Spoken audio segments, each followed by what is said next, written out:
Fanfic Corner, presented by Jennifer. Journey to Peace, Chapter 2, written by Kitten Cat.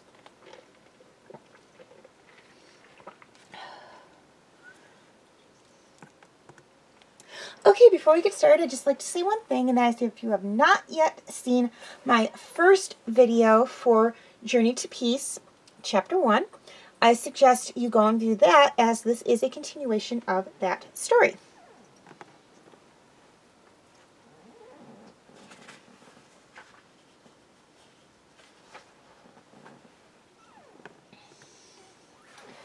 Callum rested fairly easy until Rayla woke him at sunset for his shift on watch.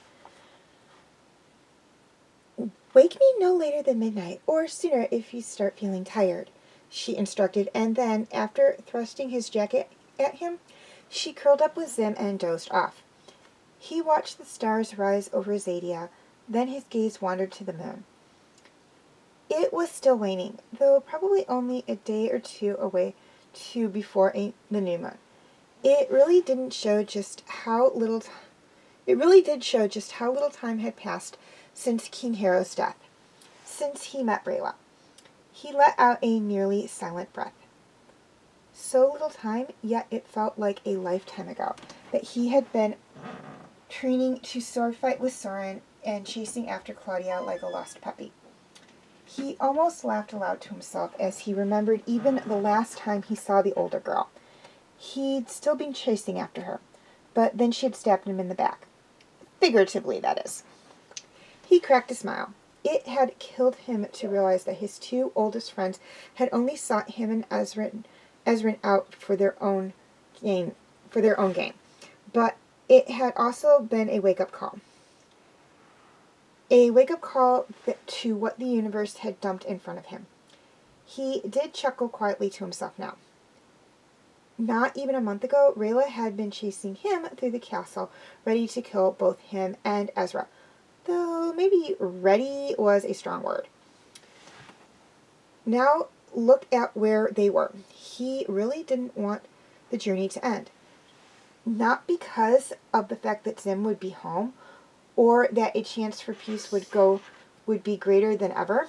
No, both of those things were great, but because he wasn't ready to say goodbye to Rayla.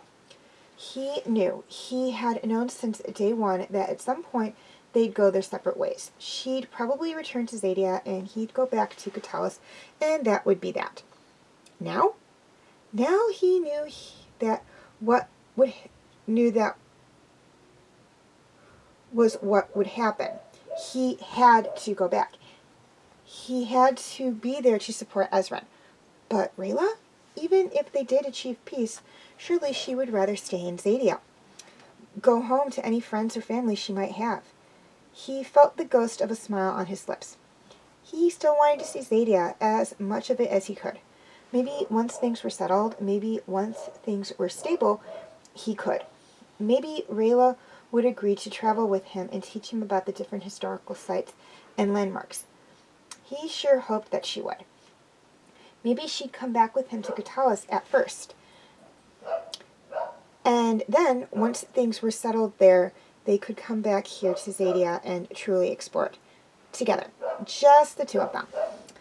The thought of more alone time with Rayla sent a shiver down his back. He had admitted to himself a short while ago that he had developed feelings for her. Call it another revelation from his dreams after using dark magic. If the pages of his sketchbook said anything, it was that he had developed feelings for her long before he admitted it to himself. Page after page of different sketches of her. Shots of her face, poses she didn't even realize she'd given him because she hadn't really been posing. Smiling, frowning, focused, a multitude of sketches and drawings capturing her, dating back to day one, all the way up to the last time he had a chance to pick up his pencil and sketchbook. He shook his head, though. There was no way someone like her would feel the same way about him. He forced the thoughts away. They'd figure out what to do next when it was time to, he decided. Until then, he cherished what time he had.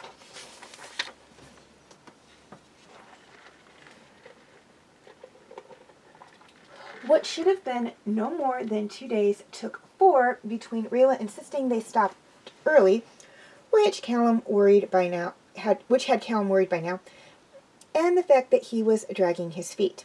Now they stood in front of a gaping cave entrance with Zim riding in the backpack Callum was currently carrying. From what Rayla had said, the Dragon Queen would be inside. Rayla gave him a glance, a small smile, then plunged inside. He followed, not that he had a choice. The ground sloped down, and the tunnel was lit by stones, glowing just enough to see clearly, enough not to trip and fall. How had an army navigated down here enough to supposedly destroy the Dragon Prince's egg, and steal things from the royal dragons? He shook his head. He did not want to think about that. Rather suddenly, the floor leveled out into a room that seemed even gigantic to the small too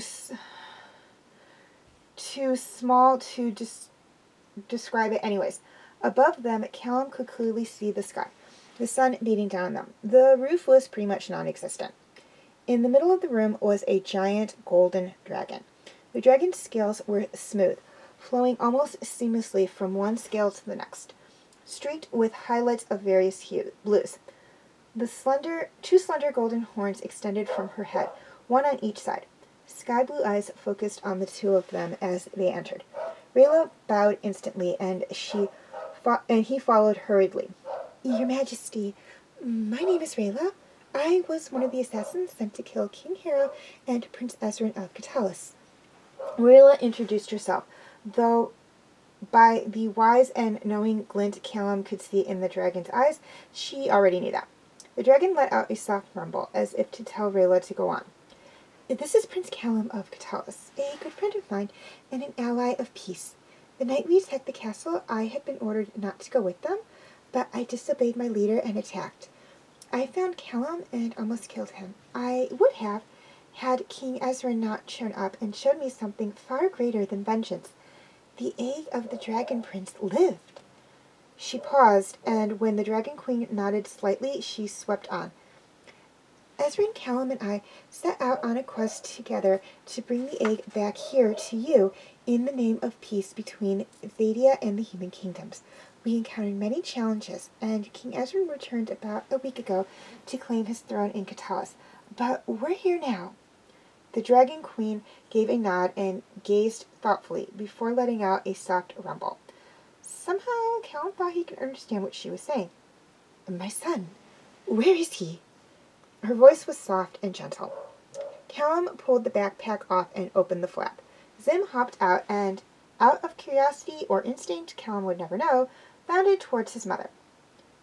We've taken to calling him Asmodeus, he said softly.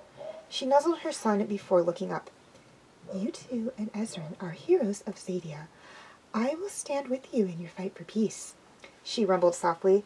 She inclined her head to a cave. Go down and dip your faces in the water. She doesn't call it a gift, but the glint in the Queen's eyes suggests it might be akin to one. Thank you, Draco Regina, Rayla muttered. She nudged Callum and led the way down the tunnel.